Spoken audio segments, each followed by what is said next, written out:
The following is a presentation of the Belly Up Sports Media Network.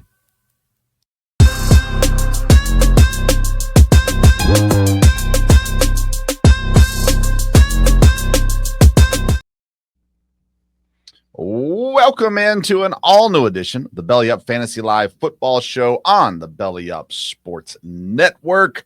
And it is another week closer to your fantasy football drafts, and we're here to get you ready for them. I'm Vince Stover, host of the Sports Stove Football Show. I am joined to one side and the other. Let's see here. This side over here, Brian Germinaro. He's the co-host of the Third and 10 podcast and writer on bellyupsports.com. And to my other side, that side, is Kevin Wilson. He's the senior writer at bellyupsports.com, covering almost exclusively fantasy sports. Guys, how you doing? Life is good down here in Texas. I don't know about over there in New York, but we're hanging in there so far. We actually got a break from the heat in New York, so we're happy. It's nice and cool here. Well, in Wisconsin, we have heat warnings for tomorrow. So whatever that means, we'll see. We'll see. My kids are going to go spend the day fishing, and I was asked, should they be out there in that heat? I thought, I don't remember one time as a kid being told, don't go outside, it's too hot. So I think they'll be okay. But nonetheless, we are here to talk about fantasy football, and we're bringing the heat there for fantasy football this week as well, as we are talking quarterbacks all episode long. Before we get into that aspect of the show, first, I want to make sure everyone is aware of the Belly Up Bowl. This continues each year. It is a charity opportunity for you. And here's a little bit about the Belly Up Bowl. We are going back to the best ball format.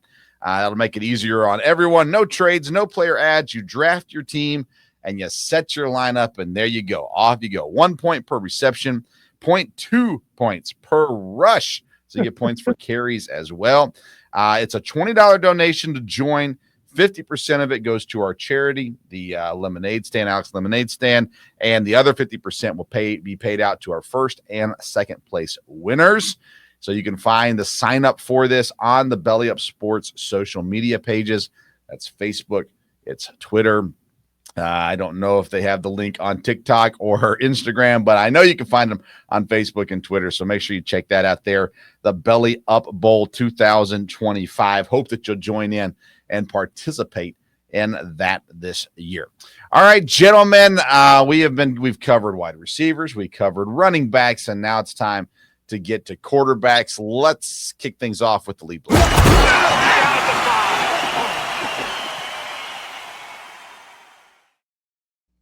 All right, for the lead block today, we're looking at quarterback studs and duds, guys that we think will be outshine, I guess, their draft position, and guys that will fall short of their current draft position as well, or maybe guys that we think will just be completely awful all season long as well. So let's get things started. Let's start negative. Let's go with a dud. Kevin Wilson, kick us off with your first quarterback dud of the season.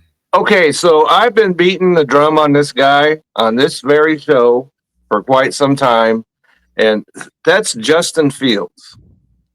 And I just don't understand, because he was number 7 in Dynasty. Well, he's number 10 overall in redraft. And I've got him ranked at number 19 in my own personal rankings. And I'm just wondering, what has this guy done to justify these high rankings? I'm not seeing it. And there are a ton of questions in New York, new coaching. What kind of offense are they going to have? What kind of offensive players are going to surround him?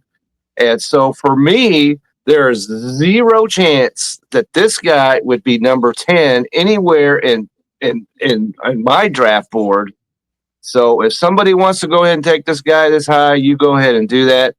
I am out on Justin Fields.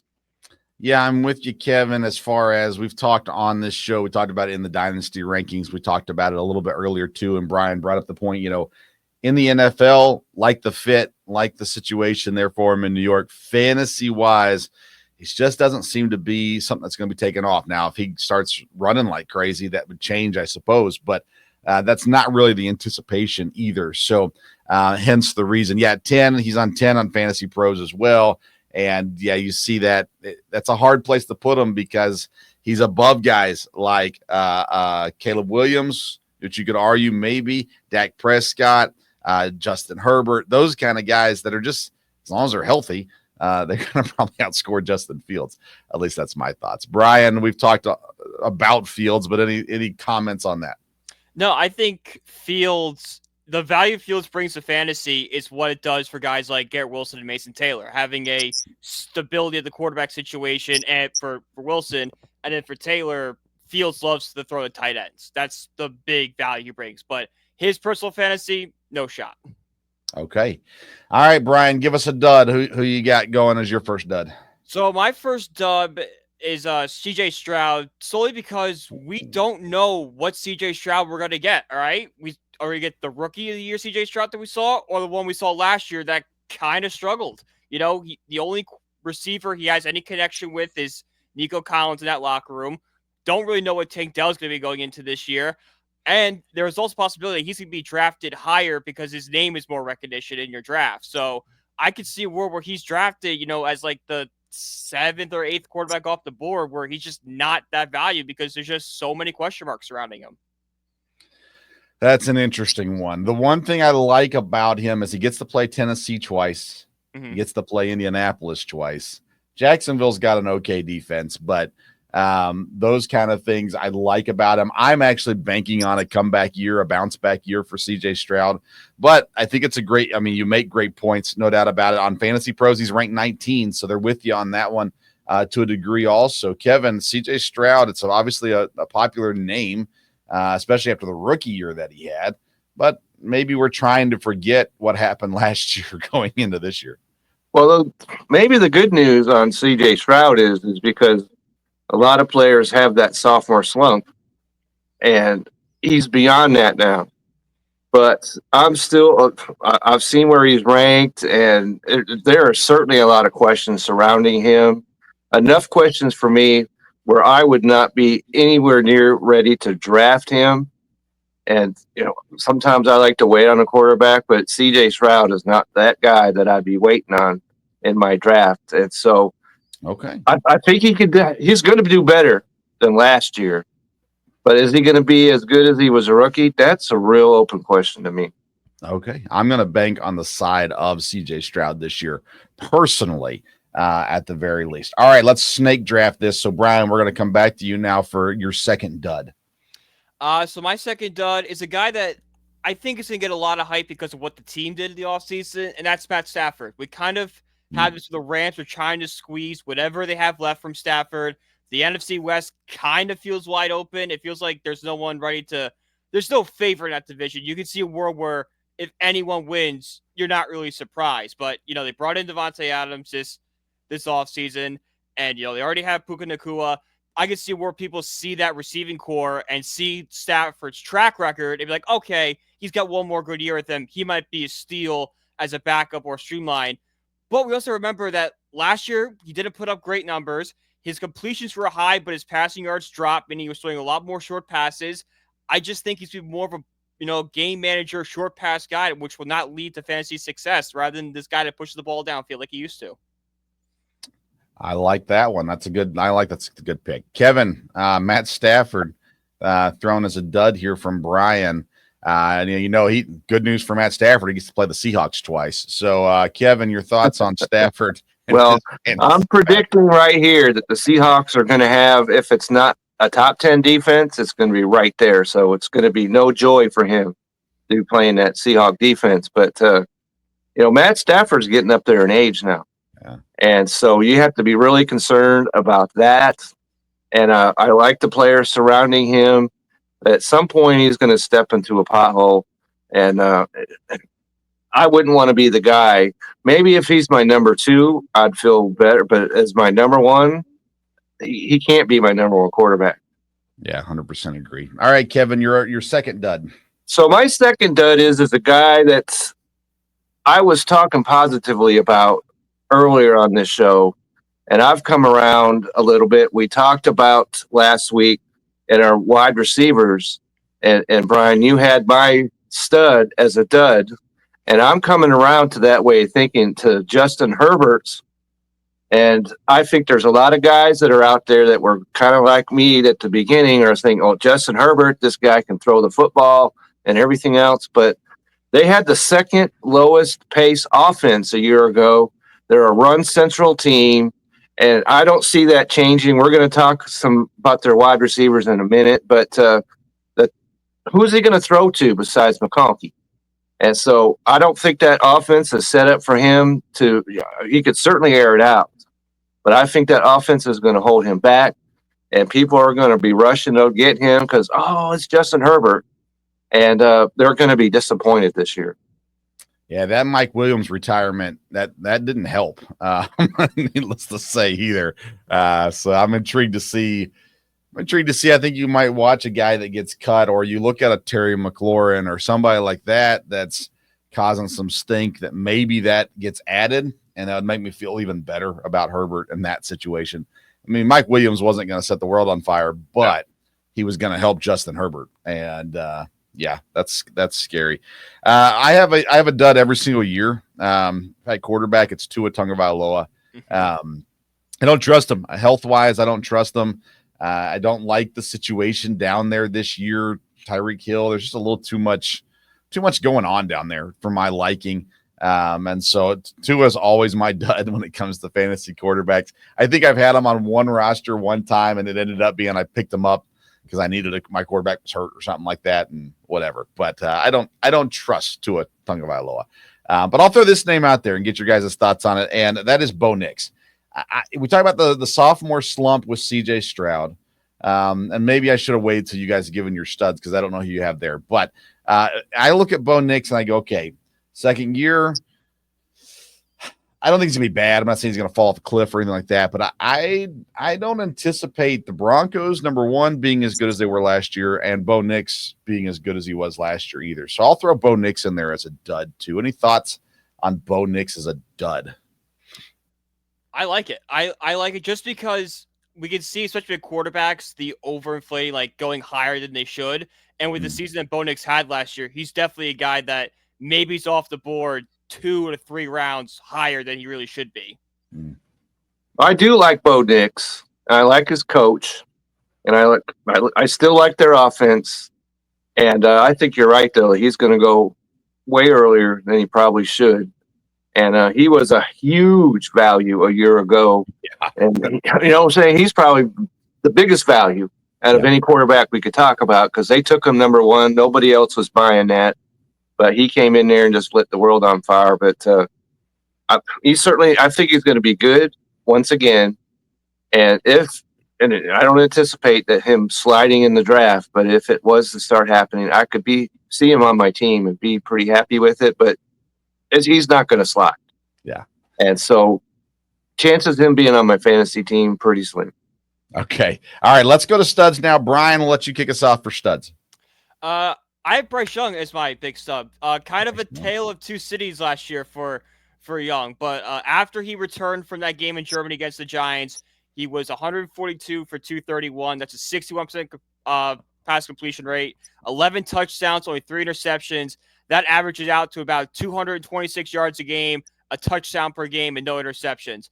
If I'm getting that kind of number from my quarterback, especially if I can wait, draft him, towards like the 13th or so round, that's great value to have. And this is a Panthers offense that's so much improved from last year. There's Terry McMillan, who's going to be, the wide receiver one. He'll be the tall receiver, get the 50-50 balls.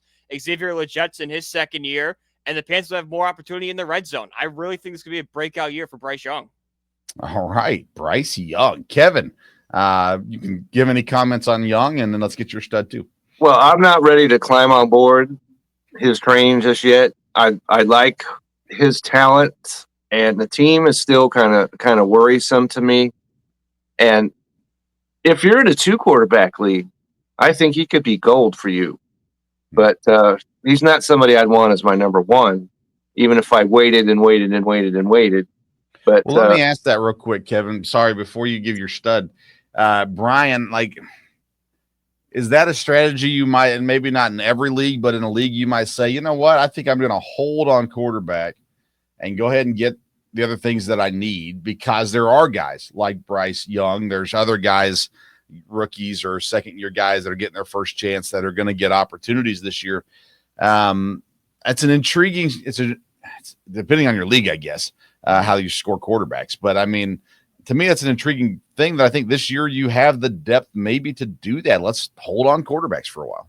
Oh, definitely. Like, I've only done a couple mock drafts so far, but in both of them, I have sat and waited on quarterback. And in each one of them, I've gotten like Justin Herbert in like the 10th or so round. So you can find so much value. And I know Kevin just says he's a dud, but he is, across rankings, a borderline top 10 quarterback. If I'm getting that so late in the draft, that's huge value for me.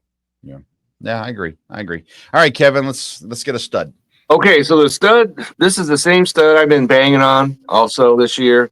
And I'm going right back to the well, Jordan Love, because he's ranked 17th in PPR, in redraft.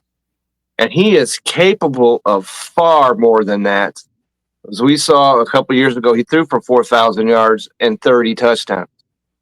And he had some injuries and everything else. And I've mentioned before how they cut the sack total down on him. So I like that offensive line. I like the offense he's in. I like the coach that he has. And this is the guy that potentially you could wait around, maybe not the 10th round or any of that, but you could wait around a little bit and still wind up with a top 10 quarterback potentially, maybe 5th, 6th round, something like that. And you can load up your wide receiver and your running backs and still come away with a guy that can really light it up. So I like Jordan Love. I've been liking him. And so I'm going to stay on the bus is still open for him. So come on board, Jordan. And I'd love to have you. Well, I'm with you on that. The Packers just signed their right tackle to a 4-year deal this week. They brought in a guard from San Francisco this offseason. They moved Jenkins over to center this year. He was already a top guard, so who knows? Ideally, will be a top center as well. They've got some position battles open on the other guard and left tackle spot, but they got the people there to play it. So the offensive line should be, I think, better this year than last year. Then you add in Matthew Golden to that scheme as well. Another year older for all these guys. Last year, the oldest pass catcher, receiver / tight end, was a second-year guy in the league. They didn't have anybody that's been in the league more than 1 year at that point. So everyone's a year older. I think that's only beneficial for Jordan Love for sure. So I'm with you. All right, let's keep it going. Kevin with another stud. Okay, so this is the guy that we're going to talk about in our future segments coming up right here. But Jared Goff, to me, is a huge stud because he's ranked at number 15. I've got him in my top 10 as far as fantasy quarterbacks are concerned in my own rankings. And it seems like everybody thinks that Ben Johnson, he left and took the entire offense with him. I think that's nonsense. He's still going to have a great offense. He's still got great players around him. And if somebody's waiting, just like with Love, if somebody's waiting and Goff is sitting there and you're getting a little bit later in your draft, he's somebody I'd love to have on my team. And I'm not going to say any more than that because we're going to talk about him in a minute. But as far as studs go, Jared Goff ranks very high on my list. All right, Brian. Jared Goff is it's one of those guys that he always puts up the points, and I'm probably still not going to draft him. That's the way I view Jared Goff. But if he wasn't a Lion, I'd probably be a little bit more apt to do it. But nonetheless, if you had any comments on Goff, we will hit on that later on.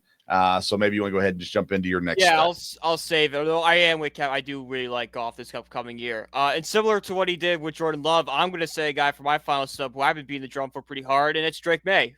During Dynasty, I was huge on Drake May. I had him on the bus. But look at the Patriots offense right now. I think we would all agree it's much improved from last season with Stephon Diggs and Henderson, which will, Henderson addition alone would do great things for Drake May because that gives them, the screen option that can work better. Maybe, more of a safety net, the check down guy. Hunter Henry is a very underrated weapon in the red zone, strong offensive line. And plus, Drake May also has the rushing upside, which I just don't feel we talk about enough. Like, he averages 30, 40 yards per rushing a game. That's, depending how scoring is, that's an extra 3 or 4 points. That turns, a 12-point game into a 16-point game, which, that's pretty big. So, and with, the value where Drake May is, I think I have him as my quarterback 12. I could see him being like a borderline 7-8 quarterback this year. All right. I think that the Drake May hype is worth it. And I still am a little worried about that offense as a whole. But I think we're maybe a year away on May before I have full confidence, but I could be too late then. So I like liking him. Let me give you one guy that I just don't understand why he gets disrespected so badly this offseason. He's currently average draft position QB 28. So basically, he's not getting drafted to be in leagues right now. And last year, this quarterback threw for over 4,300 yards. He also threw for 35 touchdowns and 12 interceptions. But his team and his fan base rejected him and shipped him out west to Seattle. And Sam Darnold is my stud this year. And I'm sitting there thinking, okay, do I think Sam Darnold is an all-pro guy? No, I do not. But I'm also looking at this going, last year, I don't think was a fluke.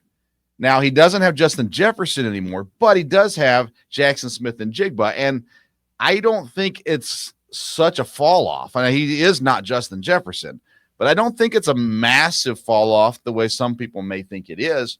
You add in Cooper Kupp, which gives you that just solid veteran guy that's going to go make the play. I hate Marquez Valdez-Scantling. I don't think that's going to help Sam Darnold. That's all I have to say about him. He can hit him in the hands, and he's still going to drop it. So I'm not big on MVS, but I do like Torrey Horton, the rookie 5th-round pick that they brought in from Colorado as well. So I think, and by the way, we'll talk about this in just a moment, they made a move at tight end. They got rid of Noah Fant, which means Elijah Arroyo is probably going to be a main pass catcher in that offense this year.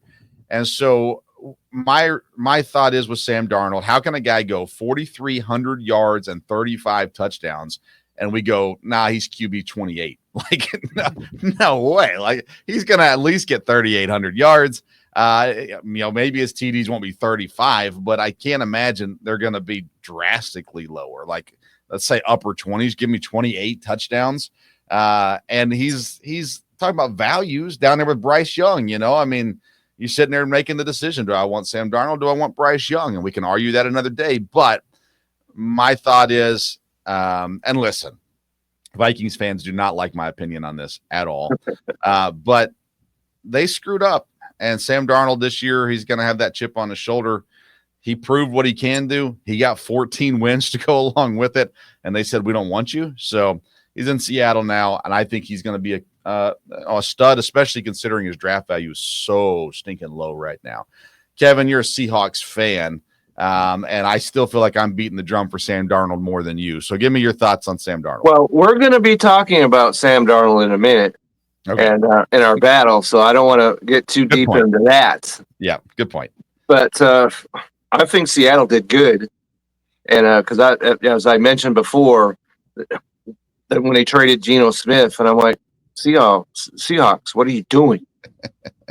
And but they made this move. I agree with it, and that's all I'm going to say because we're going to get into him in a minute in our battle. So, all right, very good. Praise so that's is coming. Praise is coming. Okay, yes. So just know that. That's the QB studs and duds today in the lead block segment. Feel free to drop your comments. Who's your stud? Who's your dud this year in fantasy football? We would love to hear all about it. Want to remind everybody that not only do we have the Belly Up Bowl going on this year, but in just a few weeks, a contingent of us from Belly Up Sports will be at the Fantasy Football Expo in Canton, Ohio. We encourage you, if you're coming to the Expo, make sure you stop by the table, say hi, introduce yourself, and let us know your thoughts on the Belly Up Fantasy Live content as well. Unless you don't like it, in that case, stay away. Right. I'll introduce you to somebody else. All right, let's head in the segment number 2. We call it the Cover 2.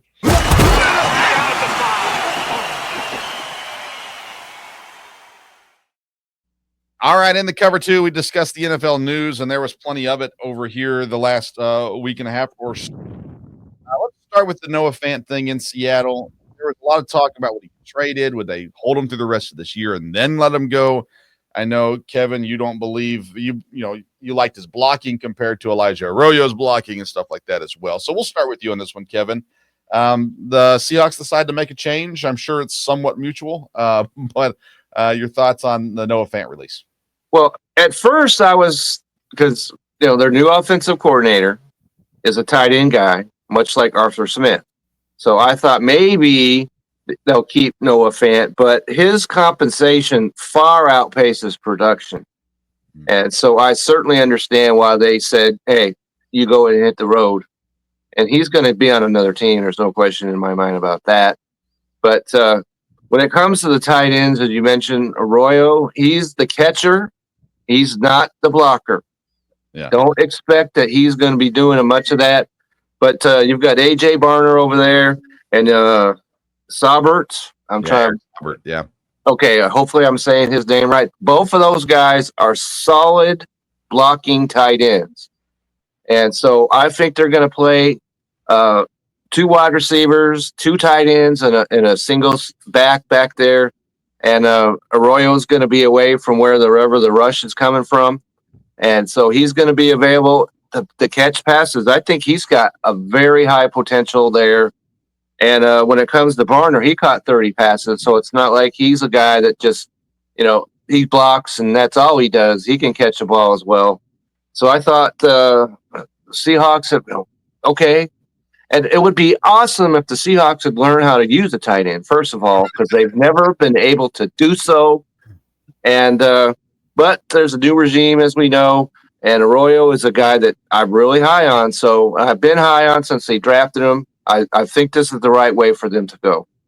Brian, the way my mind works, I read Noah Fant release, and my first thought was, okay, Arroyo's going up my list now, higher up my rankings and things like that. So talk to me, Brian, about your thoughts on the effect now it has fantasy-wise on Elijah Arroyo. And then maybe if you have a fit idea for Noah Fant, I didn't say this in the pre-notes, so I don't know if you thought about this yet or not, but maybe a good fit for Noah Fant.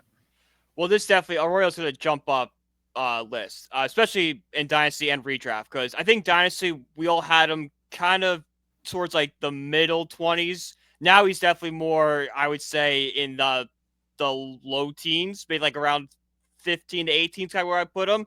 He's not a guy you can like steal in the 3rd round anymore of your rookie draft. He's going to be a second, maybe even sneak into a 1st round.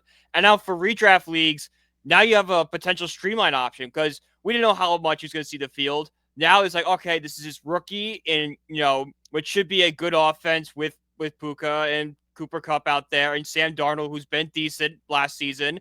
He should be getting it. He might be that option, especially down the stretch, where you might throw him in while your tight end's on a bye and just hope it works out. Yeah. Any thoughts on Noah Fant signing somewhere, where he might go? Where's a good fit for Noah Fant? I've got one off the top of my head, and that's Miami. I was thinking Miami too. That's the first thought I thought of because of Darren Waller. I don't think Darren Waller's making the team. I think he's cut camp. I agree with that because Waller, was one heartbeat away from being completely gone, and I have no confidence in that whatsoever. Yeah. And he could go down there and do that. And if he does, he's not a top tight end. He was paid like he was, but he wasn't, and he is not. But he could be an effective weapon down there if Tua, as you mentioned, could be healthy. And if I'm his agent, I'm calling Miami right now. Yeah. And hey, let's get together on this and get the deal done. Could you imagine spending your first years in the NFL in Denver and Seattle and getting the opportunity to play in Miami? That'd be nice. Yeah, that would be ideal. Oh, did you see that ESPN had Darren Waller as their tight end 15? Oh, stop that. Swear to God. Stop it. Mm-hmm. Stop. Okay. That's why you tune into this show and not ESPN. Okay. ESPN also showed a clip that someone put on Twitter saying it was Dak Prescott throwing to Pickens, and it was a Brandon Cooks pass from last season, I think. So Cowboys weren't even practicing yesterday when they posted it. Absolute nuts from ESPN. Come on, guys. Okay, come on, people. Commanders continued their offseason pull. They get Von Miller added to the defensive side of the ball. I mean, Von Miller's older. Obviously, he's not in his prime anymore, but a guy like Von Miller being added to that team just makes me like the Commanders even more this year. Brian, you're a fan of someone in the division. Like when you watch these things, are you going, come on, seriously? Not him too.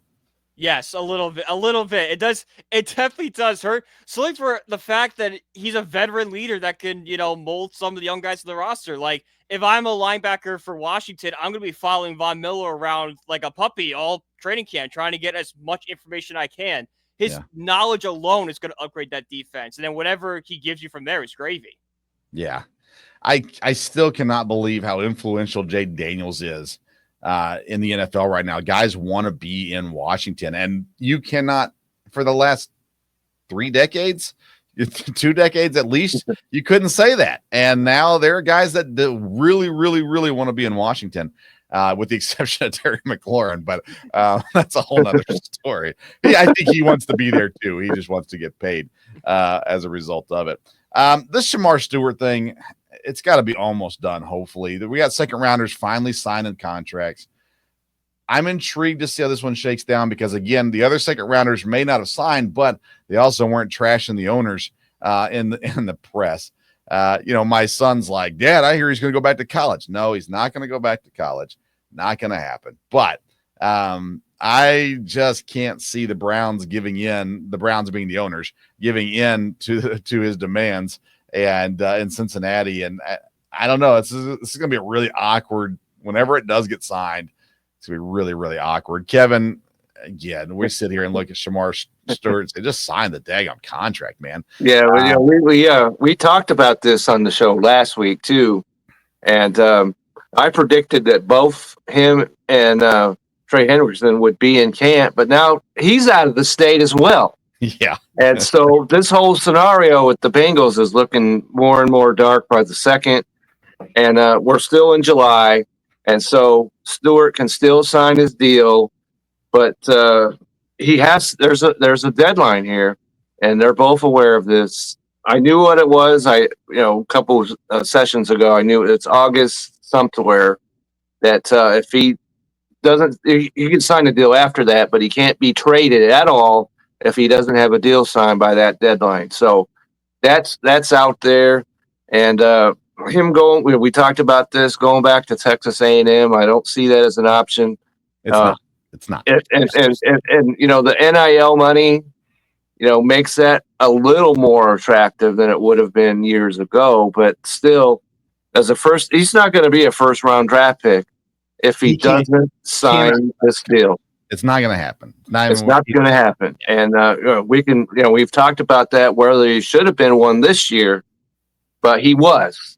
Right. So sign the deal. Yeah. And get in camp.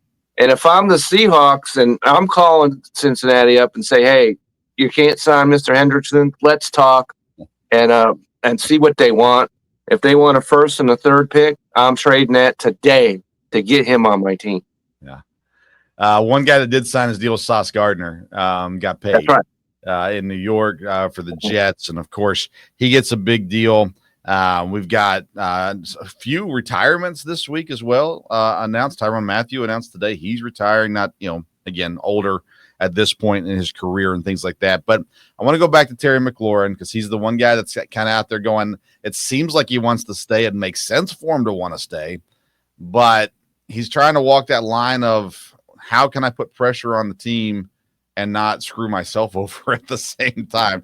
Because, someone's going to pay him, but the question is do you want to get sent out, to, I don't know, Tennessee? And no, you don't. So you want to get this deal done. Brian, Scary Terry is one of my favorite non-Packer players in the NFL right now. What do you think happens there? Does he get this deal done soon? They're hammered out. You don't want your, sophomore quarterback losing its number one receiving threat this offseason. That's just, no matter how good Jane Daniels is, having a guy like Scary Terry makes him much better. So you lose him, you kind of lose a step against the Eagles at that point. I agree. All right. Anything else we need to cover in segment number 2? Philip Rivers signed a deal like 2 years after he retired. Yeah. What was JJ Watt said, I wish you would have read blitzes as slow as you chose to announce your retirement. Something to that effect. Congrats, Phil. We appreciate you. He's a fun mic'd up listen. I love Phil Rivers in that aspect, at least. I would have hated playing against him, but I enjoy watching him at the very least. Well, we floated this a little bit ago of talking about the Charger wide receiver room. Yep. With Mike Williams retiring. And because I'm looking at McConkey, I'm still big on him. Who else do they have?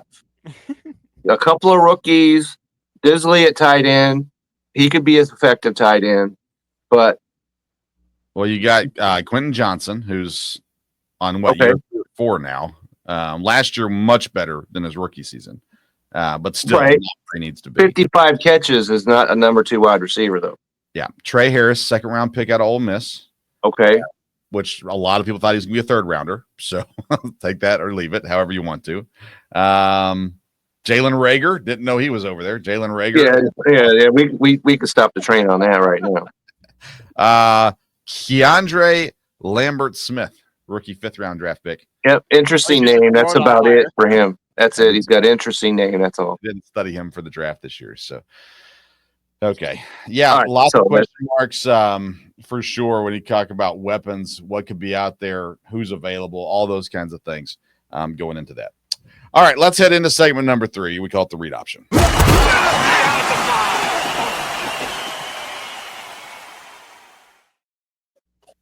All right, the read option is where I ask the guys, give them the option between 2 players. They pick which one they think is going to be better in fantasy football in the upcoming season. A lot of times we can do the same thing when we're trying to pick our favorite flavor of beef jerky.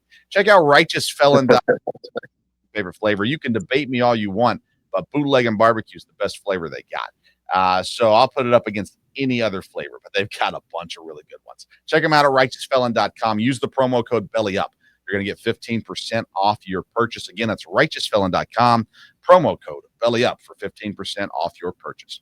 All right, guys, here we go. We're going quarterbacks. Let's start off with the guy we've already mentioned tonight, and we're going to debate the guys that got moved around, or the one guy got traded, the other guy replaced him, and that is Geno Smith, now in Las Vegas, and Sam Darnold, now in Seattle. And Kevin, we'll let you start this one off. Sam Darnold or Geno Smith? Okay, so I won't get too deeply into him because you already have done that.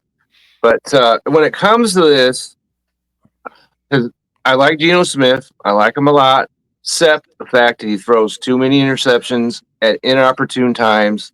And I know that his head coach will know how to use him, but he's 34 years old, and we don't know what kind of offense they have.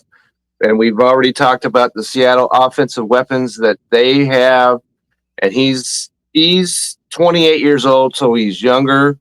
And so I like that offense better than potentially what Las Vegas can run out there. So I would take Sam Darnold every single day of the week on this one. Okay. Sam Darnold over Geno Smith. Brian, your take on Darnold or Smith? So this is definitely tough on both good options, but I'm going to take Geno Smith. He returns with Pete Carroll, which is where he turned his career around. I like the Raiders offense a lot this year with Brock Bowers. Jacoby Myers is one of my favorite receivers in football. I just think he's just a catch. He just catches the football. He's not flashy about it, but he's just solid. And I like what the draft picks. Plus, I just think the track record with Geno Smith is longer than Sam Darnold. Like, Sam Darnold had one great season. Geno Smith has put together 2 or 3 really solid seasons and have erased that, bust what the Jets put on him. Sam Darnold still hasn't done that yet. And there's the bad taste in his mouth of how he left last season in the Sunday night game against Detroit and the first round playoff. So I'm still not sure what Sam Darnold we're going to get. So I rather the proven track record with Geno than the crapshoot that is Sam Darnold. Well, and that's it. I mean, you've got to figure out if you're going to go with the consistency that may be kind of average with Geno Smith, or you go with the flash in the pan with Sam Darnold. It feels like he's been around forever, but he hasn't been around forever, and he has only had one elite season last year. Last year, both Smith and Darnold threw for over 4,300 yards. The difference is the touchdowns. But again, Sam Darnold doesn't have JJ anymore. And Geno Smith, I look at his weapons and I go, great tight end. Yeah, that's about all I like. Running back, great running back. But I go to Sam Darnold. I really like Jackson Smith and Jigba. I do too. 100 catches a year ago. Yes. So I go with Sam Darnold on this one, but I also have never. My take on Geno Smith fantasy wise would be your guys' take with Justin Fields. Like, that's the way I look at it. As a quarterback in the NFL, yes, he's redeemed himself. If he was my quarterback and I didn't have Jordan Love, I wouldn't be, overly upset about it. He can do the job. But fantasy-wise, I am just not been a fan of Geno Smith fantasy-wise still. Last year, Darnold did have 40 more fantasy points. That being said, again, you look at the offense is drastically different. And, well, now Sam Darnold has Geno Smith's offense. So we're going to see a lot about Sam Darnold compared to Geno Smith this year on how he does on the exact same offense with some of the same players that Geno Smith had. Actually, only a couple of the same players that Geno Smith had last year in Seattle as well. So I like that one. All right, let's go rookies now. And J.J. McCarthy versus Michael Penix in Atlanta. And I look at this one. You got two guys. Penix did play a couple of games, but this is basically his coming out party. And J.J. McCarthy, without a doubt, this is, it's all up to him in Minnesota right now. So, Kevin, when you're looking at J.J. McCarthy or Michael Penix, which way are you going? So, as you mentioned, Penix, we have a few games, 3. And I've seen that his coaching staff did not prepare Michael Penix for when he was going to be a starter because they cashed all in for Kirk Cousins. And that's what really gives me the concern here with him. Opposing to, J.J. McCarthy, I have complete confidence in his coaching staff.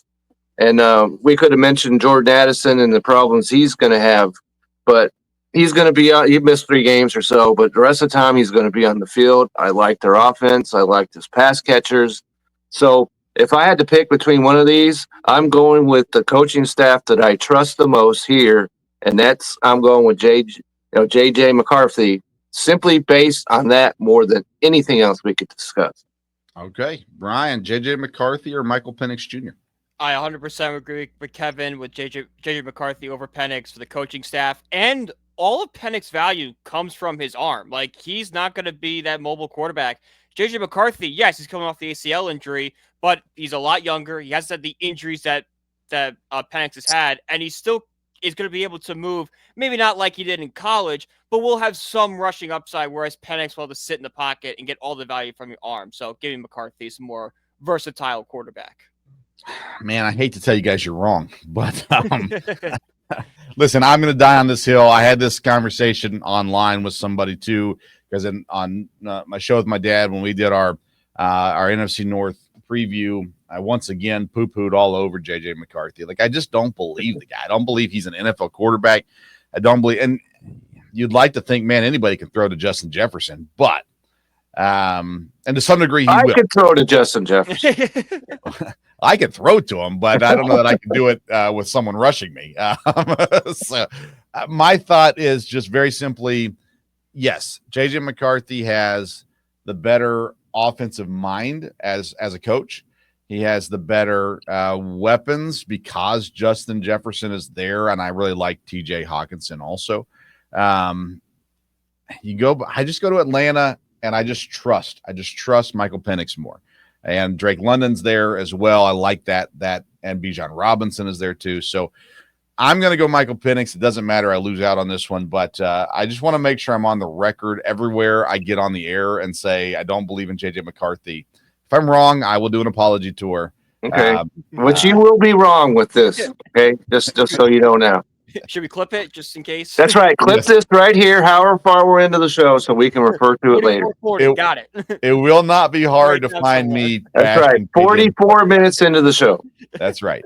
It will not be hard to find a clip of me bashing JJ McCarthy this year. It'll be very consistent until he proves me wrong. So, and he very well might. All right, last one is Dak Prescott and Jared Goff. And the reason why I brought these guys up, both of them veterans, both of them have been very good stat-wise, especially. But I feel like there's two different viewpoints of these guys. And I also feel like Jared Goff is I think both of these guys fly under the radar a little bit in fantasy every year. And every year they're right up there and close to the top 10 stat-wise, especially when Prescott's healthy. They're sneaky about how they do their fantasy points. So, Brian, I'll let you kick this one off. Dak Prescott or Jared Goff? So I have Jared Goff. I think a lot of the concerns around Jared Goff is that he lost Ben Johnson, which, yes, is a loss, but this Detroit offense is going to be fine, all right? The new offensive coordinator has been an offensive assistant since 2022, so the basis of the offense is going to be the same. Some difference here and there, but majority, it's going to be pretty much the same thing. And Sam Laporte has already called him brilliant, so this might just be the next, offensive guru waiting in the wings. So I like that. I like the weapons that Jared Goff has. And Dak Prescott, he does have injury concerns. Like, I know they've kind of been, kind of freak injuries, like when he threw the ball and hit the guy's helmet and broke his finger, but he has missed games. So, and Jared Goff just hasn't. So give me the guy that's on the field and in a better offense than Dak Prescott. All right. Kevin, Dak Prescott or Jared Goff? I'm lockstep with you, Brian. And because you mentioned it, 17 games played in the last 3 years. Every year, 17, 17, 17. 4,438 yards, 4,575 yards, 4,639 yards the last 3 years. 29 touchdowns, 37 touchdowns. This guy is as even Steven as they come, as a high-ranking guy. And then you go over to Dak, and he can be that. Yeah. But there are questions as far as their running game. There are questions as far as their offensive line is concerned.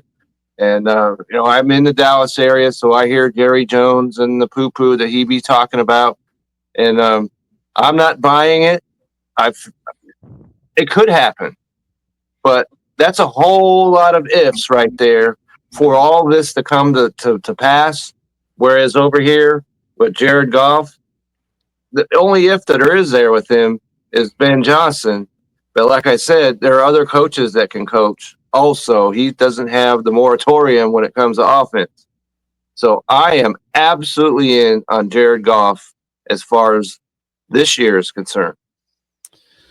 Yeah, to me, the health is the biggest thing with Dak Prescott. If Dak Prescott plays 17 games, he will be a very good fantasy quarterback. But the chances of him playing 17 games is quite honestly slim. You go to Jared Goff. Is there a more boring fantasy quarterback than Jared Goff that actually puts up points? I don't know that there is. But he does it. Like, he puts up the points. He's there. It's almost like now, do not twist this. Go back to Tom Brady's prime. Like, Tom Brady's fantasy performance, you go, oh, well, he never runs. He can barely move out of the pocket, all this kind of stuff. And then you look and he's like, well, he's still scoring points, Jared Goff is a top 10 fantasy quarterback, but you just don't think of him being that because of who Jared Goff is. He looks like Ryan Gosling, but he's more than that. And the weapons he has in Detroit are very good. Sam Laporta, I love Sam Laporta.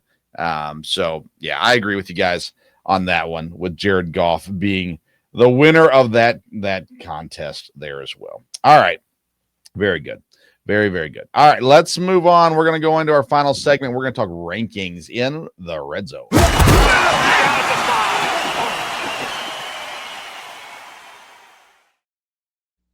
All right, now we are going to talk about quarterback rankings. I'm pulling up your guys' rankings right now, which everyone can find on the Belly Up Sports website, bellyupsports.com. You can find the quarterback rankings of both of these guys. You can also find running back rankings, wide receiver rankings, tight end rankings, top 100, not top 100, top 30, all these different things going on. there. You can find it all on bellyupsports.com. All right, guys, we get into the quarterback conversation, and the top looks very, very, very, very similar for you guys. Josh Allen 1, Lamar Jackson 2, Jaden Daniels 3, and then you have them swapped, but Joe Burrow and Jalen Hurts rounding out your guys' top 5s this year.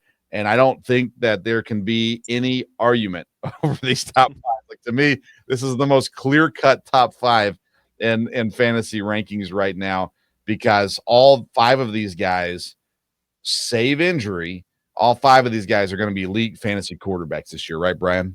Oh, 100%. Like, the only guy you really worry about getting injured is a guy like maybe like Lamar or Hurts, who play more of a physical run style. Other than that, these are going to be potential league winners for you. That's right. And as I mentioned last week, I had Joe Burrow on one of my fantasy teams, and he did, in fact, lead me to the championship. And if that Stewart and Hendrickson stuff continues, I would move up Burrow right up. I'd probably slot him in at number 2 overall, maybe number 1 even, because he's going to be throwing the ball just about every down and throwing touchdowns and piling up the stats. So that situation is worth monitoring, because I've done some mock drafts as well, and Joe Burrow is available much later in the draft than he should be. So I am absolutely in on him. And the only thing that it wouldn't take me, away from him so much, but if they sign these 2 guys, then you can calm down the defense just a little bit. But this guy is going to be every bit as awesome as he was a year ago. As a fantasy owner, I love that these guys aren't signed in Cincinnati, because they're going to be playing from behind all the time. They're going to have to be scoring points. But honestly, it doesn't matter if they're behind or ahead. Joe Burrow's going to throw the football. And it just matters, with how much is he going to throw it? Yeah. So the one that always gets me, though, is Jalen Hurts. Big 12 games now? Is that it? It's vintage Big 12? The one that always gets me is Jalen Hurts, because I'm with you. Top 5, yes, 100%. There's times where I'm thinking, man, shouldn't he be number 2? Like, shouldn't he be higher on this list? And then I look at those other guys and I go, man, no, I trust Lamar a little bit more. I trust Burrow personally a little bit more. I definitely trust Allen more than that. And Hurts is a great quarterback. I've been in his corner since he was drafted. That being said, there's always a little bit of hesitation for me with Jalen Hurts, because I don't know why. I don't know if it's I'm fear of the injury situation. He's not a great passer, but he's got great receivers, and A.J. Brown can make up for a lot. I think that's what it is, though. He's just not a great passer, and that's what scares me about Jalen Hurts, even though I really like him. Brian, again, you see a lot of Jalen Hurts in the division, so do I have right to be scared? You are 100% right to be scared. We talk about the great weapons Jalen Hurts has. Jalen Hurts has never had a 4,000-yard season in his time in the NFL. Granted, could that be a scheme thing? How the Eagles run the offense? 100%. But at the same time, if at the end of the day, if you're not going to be a 4,000-yard passer, I don't care how great your rushing is, it's going to hurt you a little bit. It's going to make you fall in some rankings, because if they have him bottled up one game, he's not going to be able to rely on his arm to get him points. I want to talk about Kyler Murray. One of you have him at 10, the other one at 11, and I don't remember which rankings I'm looking at, which one's which. I have him at 10. Okay, Kevin's got him at 10. Brian's got him at 11. Again, I love this offense. I'm big on Marvin Harrison Jr. this year. We all love the tight end situation going on in Arizona. We like Connor there at running back too. But there's also something that goes Kyler Murray top 10-ish. There's a little bit of worry there too. So I'm with you guys 100%. That's where I've got him too. I'm with you guys 100%. But again, I'm just scared, Kevin, that Kyler Murray is going to let me down. How confident should we be in Kyler Murray? Well, that's the concern. And the reason why I have ranked him at number 10 is because of the guys that you just mentioned. The guys that surround him put him at number 10 to me.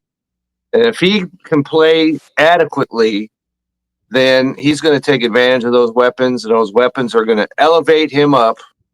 And I don't really see an injury, issue with him. So he's going to be out there on the field, and so he's going to build up some stats. And if it wasn't for his offensive cast, I wouldn't have him at number 10. And but he does. And I think this is a name that's outside of us three don't have him quite that high. And so maybe this guy could be a value.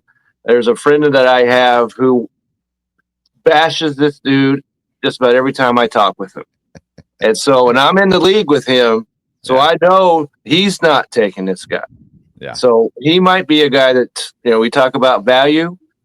He could have some value because people just aren't in on him.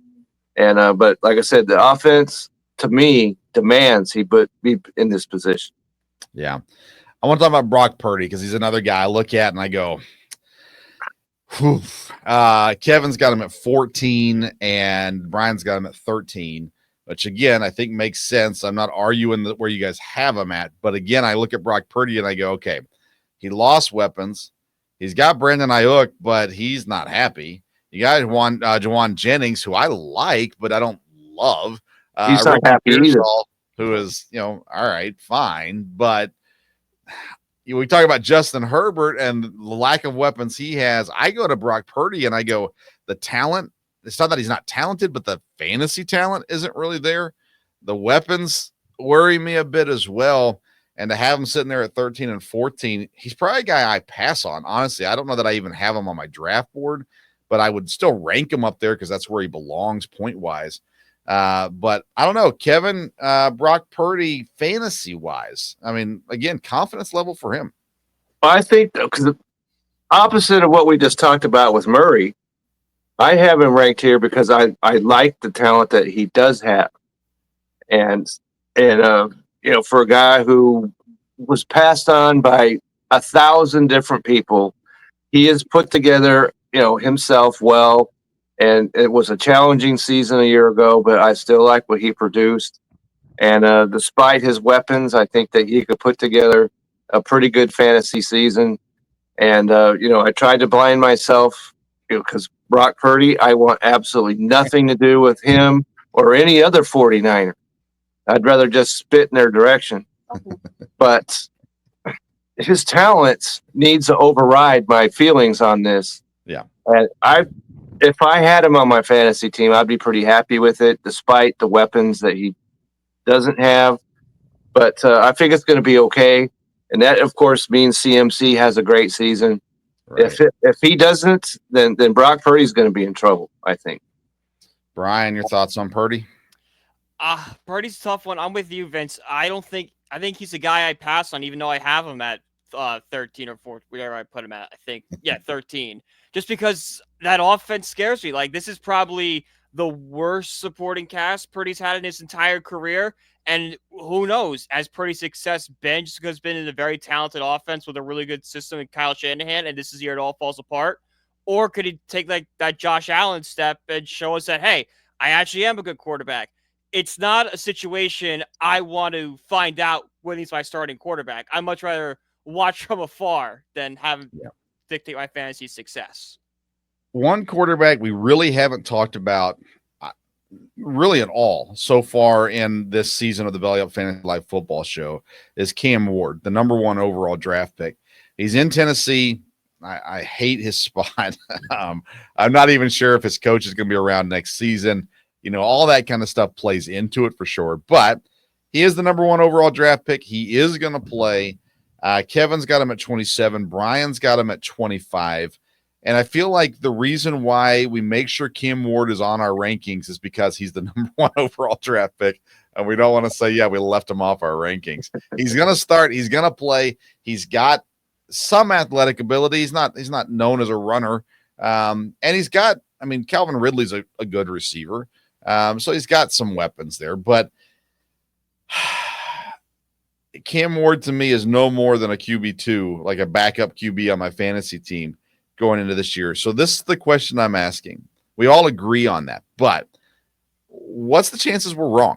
What's the chances Cam Ward becomes the ultimate value pick this year? And the only people that have him are the Tennessee Titans fans in each league that drafted him because he's their quarterback. And all of a sudden they're winning leagues because Cam Ward came out of nowhere and went, Jaden Daniels on us all of a sudden. I don't think that's going to happen, but let's say it might. Brian, what's the chances we're wrong on Cam Ward's rookie season? I think the chances are a lot higher than we want to admit.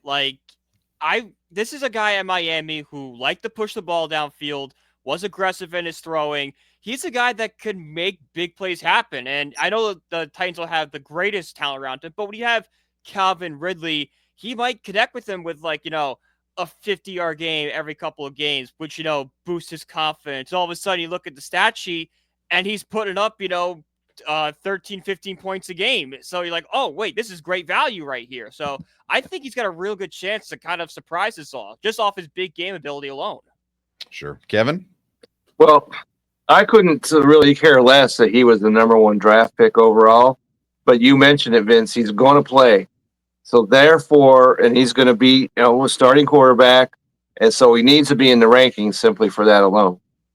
And if it happens that he exceeds our expectations and he's on somebody's fantasy team, that's because you got him off the waiver wire.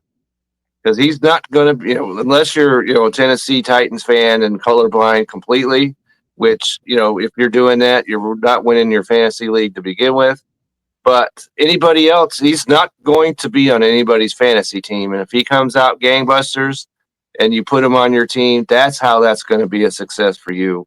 Not because you drafted him. I see no scenario unless you're in a 30-team league or anything like that. But anything less than that, he's not going to be drafted. And you beat everybody else to the punch if he comes out there and goes gangbusters and you get him on your fantasy team. The difference maker will be the rookie receivers. They drafted 2 guys. They got the Stanford kid, Elik Iomaner, and then you got Shimere DK, also in the 4th round. Both of those 4th round draft picks. Say those names fast, okay? If either of those guys hit, then you're talking about something.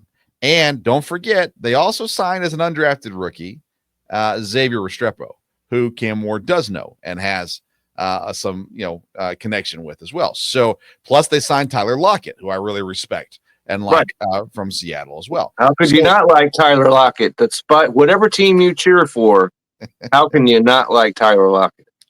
I just look at this and go, okay, if I'm wrong about Cam Ward's rookie season, fantasy wise, I have to look at the weapons that he has and say, okay, 1 or 2 of those guys are going to be way better than we anticipated. As far as fantasy's concerned as well. So that's what I look at. Last thing I want to look at before we break out tonight is this. For this season, only this season, we're not talking dynasty. For this season, would you rather have fantasy roster-wise Tyler Shuck in New Orleans, who I assume is going to win the job at some point if not, or would you rather go with the rookie in New York, Jackson Dart? So we're talking about just 2025, and we said by the end of your draft, you have to draft one of these quarterbacks, and you have to play them at least multiple weeks this season. Are you going with New Orleans, Tyler Shuck, who's more guaranteed to see the field, I think at least, or are you going with Jackson Dart, who, let's face it, if he doesn't see the field this year, it's a good thing for the Giants because that means Russell Wilson showed up. But we know guys with the last name Wilson never show up. So, all right. So back to the question. Sorry. Tyler Shuck in New Orleans, Jackson Dart in New York for just this season. Where are we going with this one? Brian, I'll let you start us off. Oh, this is really, really tough. But I think I might lead Shuck just because I know I have guaranteed playing time with him. I know he might be the week 1 starter for all I know in New Orleans. I know I'm probably going to get double-digit games for him. Whereas Jackson Dart, I really don't see him starting till week 15 after the bye. So that's only 4 games. Is he really going to show me anything good in 4 games? I'd rather take the much longer track record to show me something than the potential 4 games I might get at the end of the year. All right, Kevin, your thoughts? Well, if Jackson Dart starts this year, then things have gone horribly awry over there in New York. And because, the car that had both their starting quarterbacks turned upside down on the freeway somewhere along the way. But because he's the number 3, he's not even in a contention to be number 2 quarterback.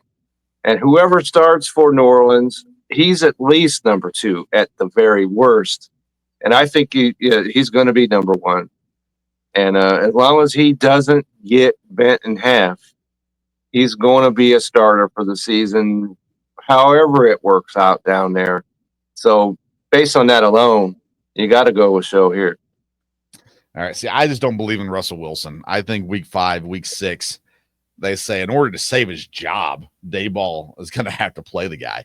But again, if Wilson shows up, plays well, they're winning games, they're in contention, for playoff spot, then that's a good thing for everybody. I think it's good for Jackson Dart because you will not get me to believe that it's better for a rookie to start week 1 of his first season compared to letting him sit for a year. Go back to Patrick Mahomes, go back to all the Packer quarterbacks.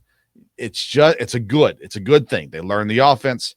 They learn the speed of the game. They get to read some things, see some things on tape, all that stuff without getting their butt kicked. And so I think it's a good thing to have him sitting. But I would take Jackson Dart just because I think he is going to get on the field for maybe half a season. He will be on the field come fantasy playoff time. And I like him a lot better than I like Tyler Shuck. So that's why I would go that Shuck. way. Okay, so Shuck. Like I shucked a corn? Yes, Is that what it is? Yeah. Okay. Yep. Yeah. I have some other comments, but I'm going to leave it at that. All right, let's talk about the weekend content that we've got coming up. Brian Germinaro, what you got going on this week? Where can people find you? A little bit about what's going on with your guys' show this week. Yeah, so Brian PG1060 on Twitter. You can find all my writings for my various sites there. 3rd and 10, new episode out right now. We previewed the AFC East. And then on Thursday, we'll be starting giant position breakdowns with, ironically, the quarterback. So we'll be talking a lot of Russell Wilson and Jackson Dart on Thursday. Awesome. All right, Kevin, your content, where can people find you? You can always find me, of course, over there on the Belly Up Sports Network and on the website. Got 2 articles that just got dropped over there. If you're into fantasy baseball, you want to look back and see what happened in the first half, who are the MVPs and who are the least valuable players. You'll find that. And this week on Friday, we're going to have a Seahawks sessions, which I'm sure Mr. Arroyo will probably be a main discussion item, as will be Mr. Fant. But this year is the 50th anniversary of Seattle Seahawks football. And they are announced a top 50 Seahawks of all time. And we are going to list our personal top 10 Seahawks that have ever played. And as I mentioned to you the other night, this week is also Shark Week. So you can be relatively sure we will get into a discussion about sharks. We've talked about that in our chat, so we'll talk about that. And so if you're a Shark fan, if you're a Seahawk fan, if you're a football fan, you want to check that out. Then on Saturday, I'm on the No Credentials Required show.